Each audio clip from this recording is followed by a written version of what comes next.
Hey everybody, and welcome to my week 6 video. I can't believe it's already here. Time is going by so quickly. Feels like we're almost done already. Gotta pick out classes soon. Woo! So this week's module had a lot of information. And I have a lot I wanted to go over, so hopefully I can get to it all in a 7-minute video. I'm not sure if I will. So week 6 was about personality and perception, and the first thing that I'm gonna go over is defense mechanisms. So I feel like I associated with like a lot of these defense mechanisms. So there's denial, regression, acting out, dissociation, compartmentalization, projection, reaction formation, repression, displacement, intellectualization, rationalization, undoing, sublimation, compensation, and assertiveness. So I feel like out of all of those, the one that I use the most is probably denial, because people don't want to, well, I guess I don't want to admit when I'm wrong sometimes, and I try to rationalize and say, no, I don't think I'm doing that. But honestly, I feel like I have used every single one of them, if I'm gonna be completely honest. Like, regression, I feel like a good example of when I do that is, just like going back to bed if things get too stressful, just being like, nah, I'm over this.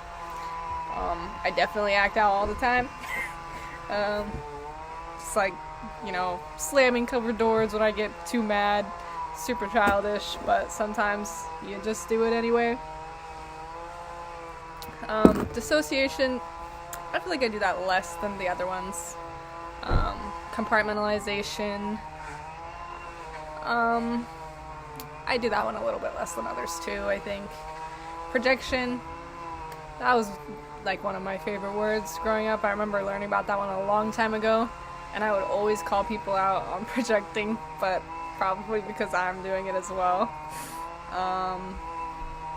Reaction formation, I feel like I do that a lot, where I'm, I say one thing when I really mean the other. Yeah, it's interesting. That one's really interesting. It reminds me, anyway, repression, I feel like I definitely have used that one. Displacement, that's another one that I would probably say that I use a lot. Especially, I used to work customer service, and I feel like I would use it in the way where I was super irritated at my customers, because maybe customer service isn't for me. And I can't, be mean to them. I work there, I have to smile and put on a happy face and be like, hey, what can I get for you? So instead of being rude to them because I want to have a paycheck, I would go home and, someone would drop the butter and I'd be like, oh my god, why are you doing that? This is awful, or something, over something stupid. And I'm really not mad at them at all. I'm just stressed out.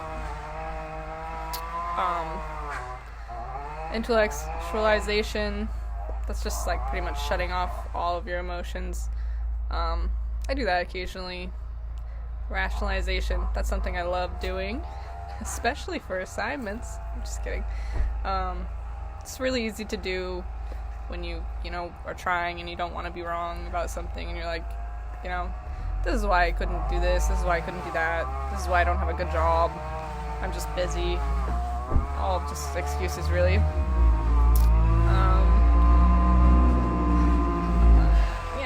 Undoing, I don't feel like I do that one as much. Sublimation, I feel like I do not do that one as much either. Compensation, I feel like I have used that one in the past a little bit. Another one is assertiveness. I don't feel like I use that one as much either.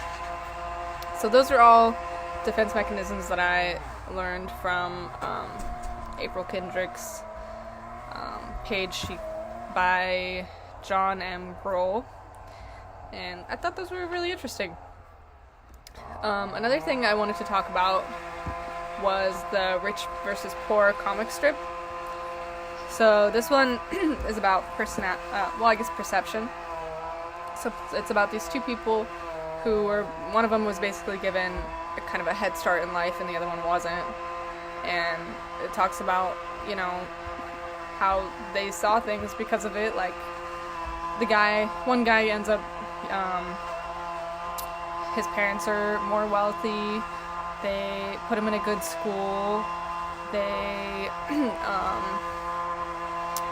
help him with their influence to get him a good job, and so he ends up really successful. And the other one is kind of different. She had lower income parents, and so they weren't there as much.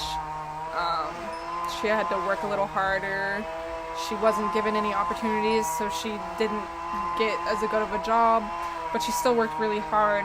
And yeah, it's just really interesting about how, the way you see things and life can be so different. Because he was like, I've never had anything handed to me, but obviously he had a pretty big advantage compared to this person who didn't have anything like that. And she just tried to work really hard her whole life, but just wasn't given the same deck of hands. So I really like that comic. That's super cool. Another one that I wanted to talk about was False Memories and How False Memories Appear True by Sudpid Ghosh. I thought that was really interesting because, personally, I dream a lot, all the time. Every night, long, vivid dreams. And sometimes, not even with dreams, but just real life, I'll go back and I'll be confused, did that happen? Is that a dream? Is that a memory? I don't know, and I have to go back to my family and be like, hey, did this really happen? I can't remember. And then I can piece it from there. But there's been times where they're like, nope, that didn't happen, which is a false memory. And I thought that was really interesting that it described that. And another one I wanted to talk about was Me, Millennials and Narcissism. So this was a 25-minute video, and I really liked it. A lot of conflicting views, though. As I was watching it, it was talking about how millennials in this environment are more narcissistic because of it's a really you-paced, you-driven culture.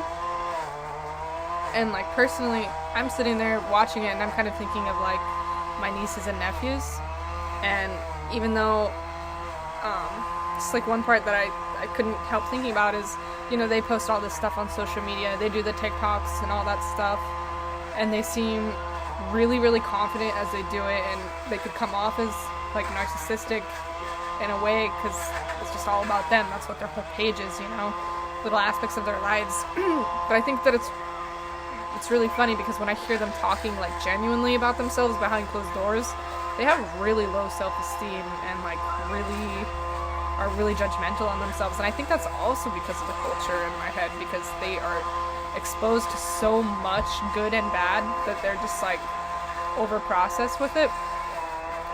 So kind of conflicted on that video, but I like that one a lot too. But yeah, overall, I hope that you liked my video, and I'll see you for week 7. Bye guys!